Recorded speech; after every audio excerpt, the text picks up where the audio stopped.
Plot hole adalah ketika terjadi ketidakkonsistenan atau kejanggalan di dalam sebuah cerita, di dalam plot, yang justru nantinya membuat cerita tersebut tidak masuk akal. Yang masuk akal itu maksudnya di dalam konteks plotnya lah, balik lagi ya. Contoh, misalkan kita bikin cerita, backgroundnya tuh dunia sihir, terus ada karakter yang bisa pakai sihir, masuk akal dong, karena ya dunia sihir gitu. Mungkin secara realitas tidak masuk akal, tapi secara cerita, itu di dunia sihir, ya wajar orang bisa pakai sihir di dalam cerita itu. Para plot tuh masuk akal. Contoh lain, kalau kalian bikin cerita drama keluarga biasa, terus tanpa sebab yang jelas, tiba-tiba nih, karakter utama bisa pakai sihir. Nah, itu tidak masuk akal.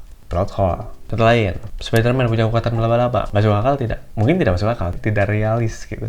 Tapi, di dalam cerita si Spider-Man ini, ada sebab yang jelas di mana Spider-Man ini digigit laba-laba radioaktif. Berarti, secara cerita, dia masuk akal. Spider-Man punya kekuatan laba-laba. Sebab digigit laba-laba radioaktif. Ya, itulah beberapa contoh mana yang plot hole dan mana yang bukan plot hole. Nah, untuk menghindari plot hole, kita tuh harus tahu yang namanya planting dan payoff. Kalau stand up comedian itu kan punya setup sama punchline. Nah, kalau di film atau teater, itu juga sama. Kita punya planting sama payoff. Ada salah satu syarat di mana film itu baik secara penulisan ceritanya, yaitu ceritanya harus logis. Pokoknya kita menghindari banget yang namanya cacat logis atau logic flow. Ada salah satu contoh namanya The Chekhov gun theory. Nah, ceritanya nih. Nah, ada satu adegan nih di mana waktu itu karakter mengeluarkan sebuah pistol lalu meletakkannya di sebuah laci di awal cerita nih. Nah, terus seiring berjalannya cerita, ada si karakter ini di lokasi yang sama, di set yang sama, ketika dalam kondisi terancam, dia ngambil pistol yang ada di laci tersebut, terus pakai itulah pistol. Dari cerita tersebut, itu apa yang harus dipersiapkan di awal, itu harus terjelaskan nantinya di ceritanya lagi gitu.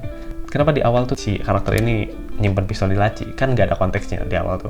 Tapi ternyata di payoff-nya, itu ternyata, oh, waktu karakternya terancam, nih si karakter ternyata pakai pistol itu untuk mengeluarkan dia dari kondisi terancam tersebut. Kayak gitu loh. Itu namanya planting dan payoff.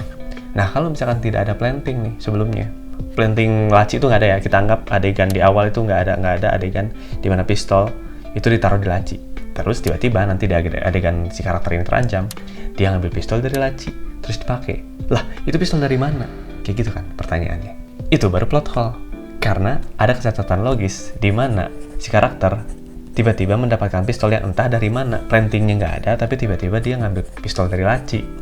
Jadinya kayak some kind of pertolongan Tuhan atau pertolongan penulis biar udahlah, nih karakter gak boleh terbunuh di sini. Dia harus keluar dari situasi ini. Jadi akhirnya dia bikin aja gitu, langsung di situ tiba-tiba ada pistol di situ, kan nggak make sense gitu. Itu tidak masuk akal gitu, tidak logis.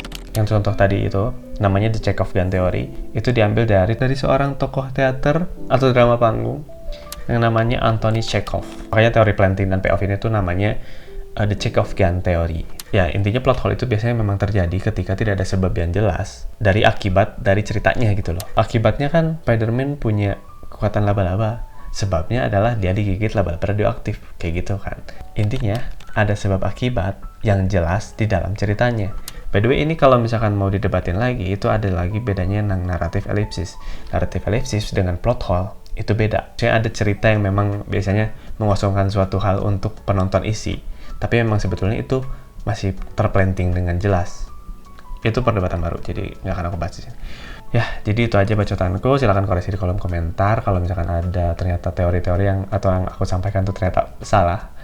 Boleh di counter aja teorinya, silahkan di komentar. Kalau misalkan emang kalian benar-benar tertarik dengan penulisan skenario, boleh di cross check juga. Kalian bisa cari teori betulnya seperti apa. Harus kalian validasi lagi teorinya. Jangan mau terima mentah-mentah omongan dari aku. Jadi harus cross check lagi gitu, ini betul atau tidak, ini valid atau tidak. Karena tentu saja di luar sana masih banyak orang yang sebetulnya lebih kompeten dibanding aku untuk menyampaikan materi-materi kayak gini. Oh ya, referensi bacaan aku taruh di deskripsi di YouTube-nya. Ya, itu aja. Terima kasih sudah menonton sampai akhir. Bye-bye.